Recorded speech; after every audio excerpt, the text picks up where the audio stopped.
the Allflaws project to me is more than just making beats and making arrangements. It's, it's the lyrics as well, that's like a separate world, and then you've got the graphic design, and then you've got the music videos, then you've got the running of a record label and the marketing and promotion. It's everything. It's an amalgamation of many different mediums all coming together. And for me, that's what makes it interesting. I think if I was just making music all the time, or I was just writing lyrics all the time, I might start to get a little bit restless and bored. So I like the fact that it's more dynamic and it's more versatile, and I can do, say, music for a bit, and when the music's finished, I can then go and make a music video. When that's done, I can go and do the graphic design for the covers and the flyers and the posters. And then when that's done, I can go into more of the running of the label and releasing a record and how to disseminate it, how to market that particular thing. So to me, it's a very dynamic and challenging experience because it's a whole melting pot of different things to do. So when people say, what is Allflaws? To me, Allflaws is a whole bunch of different things.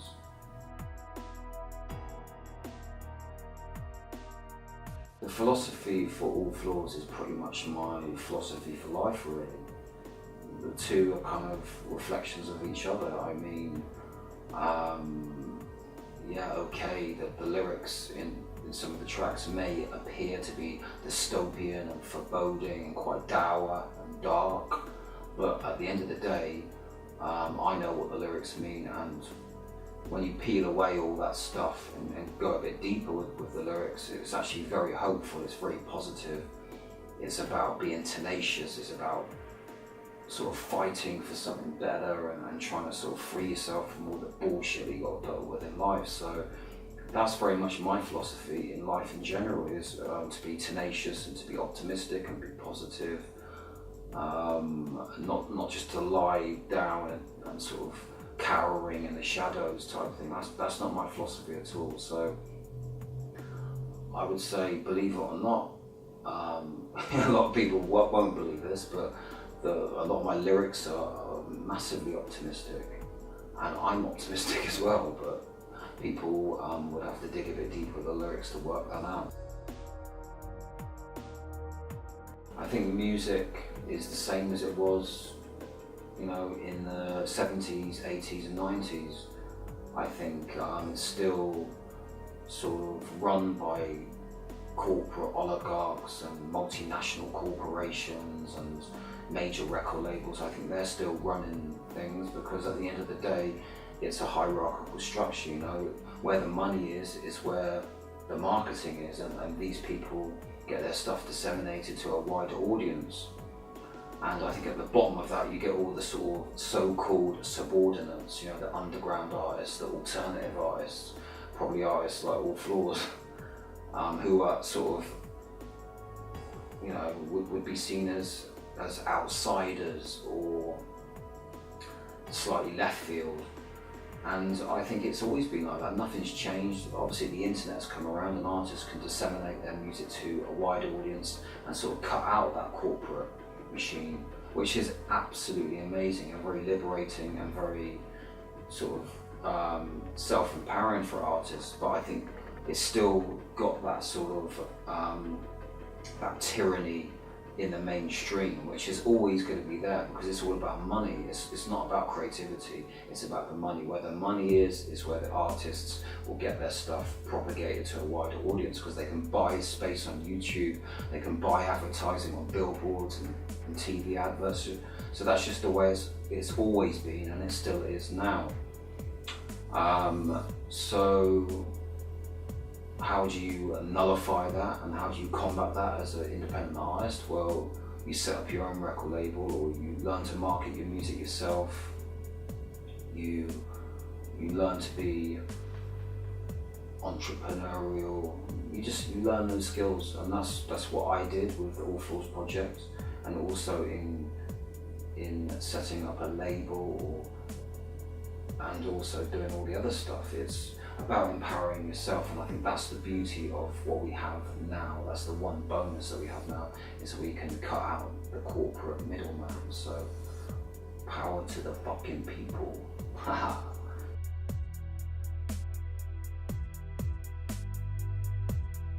I do think there's good music in the mainstream. I think there's good music in the underground. I just think it's just where you look. I think you have to search for it. You know, I mean, you can go into the mainstream and you just got constant, vapid, vacuous, homogenized music, which is just being pumped out constantly. But I guarantee if you go and look in the mainstream, you also find some absolutely amazing music. It's always been like that. You just have to search. It's the same in the underground or the alternative, whatever that might mean. There's still good music there, you know, but you still have to understand there'll be a lot of shite there as well. So you have to search a little bit, you have to dig a little bit, and you can find stuff. Me personally, I like all genres of music. I'm not one of these sort of music fascists who says, oh, I only listen to rock and roll or jazz or blues or something. I think it's very sort of narrow-minded, and it can be limiting to do that. I think there's a whole sort of abundance of creativity and music out there, and I think why not just taste a little bit of everything? I think it makes your musical palette more diverse and varied, and when you're making music, I think it just opens up more ideas. You know, there's a bigger landscape to pull from if you listen to more music. That's just my view on it. I'm not going to criticise people who just listen to jazz and listen to, I don't know, classical music. Like, good for them, but me personally, I want to listen to as many different genres as possible.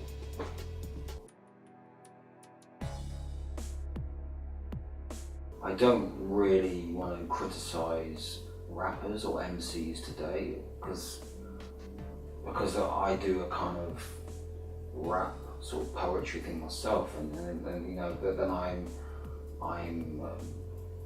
being scathing of artists. I'm not going to put any names out there. I don't think it's fair to do that. I think all that sort of name calling and denigrating other people, undermining other artists is kind of redundant to me, really, and it's pretty futile. If you want to do that, go and do it. But I can have a dig in general at music. I'm not going to say any names, but I would say a lot of music is pretty, well, mainstream music, let's be honest about it, lyrically it's pretty vacuous, it's pretty vapid, it's very homogenized and superficial. The subject matters are pretty one-dimensional. So, you know, I've got to be honest, I'm not going to lie. You know, I'm not going to put any names out there, but a lot of pop music is sterile. It's manufactured music which has not much substance, not much integrity, and that's just the way it is. But you can still find good stuff in pop music, like I said earlier, and you can still find MCs who are really good and their lyricism is great. You just got to search for it. But that's just how pop music is. It's a commodity. That's how they sell it. It needs to be dumbed down. It needs to be simple, and it needs to be a little bit vacuous for people to consume it. That's just the way it is. That's not going to change. Sorry, Lady Gaga.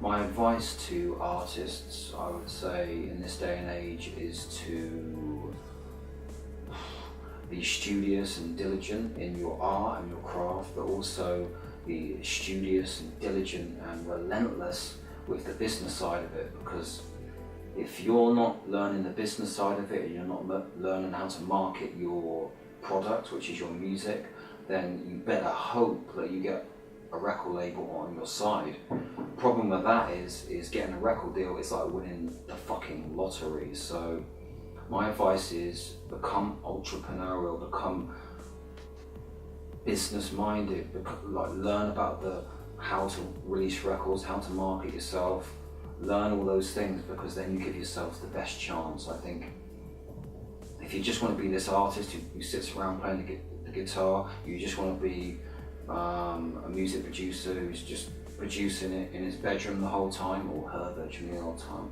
So I've got to mention women in this, they might get fucked off. Especially all the new age, new wave of feminists on the go. I'm not going into that anyway. Anyway, let me continue. So, yeah, learn the business as well as the creativity.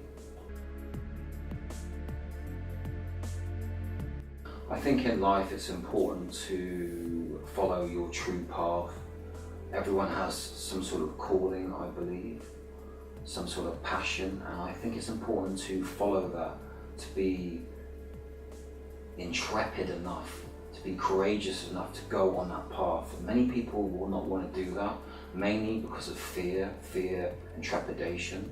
Those things basically keep people contained, and they don't want to push forward to the place where they really want to be. They're kind of trapped in a place of, like I said, fear and trepidation, and it's a tragedy really when that happens. When you meet people who are not doing what they want to do because they are not daring enough, because they are not audacious enough just to take that step forward, it always kind of blows my mind, because I'm just like, I've only got one life, so I'm gonna be fucking relentless, and I'm gonna really try and do what I want.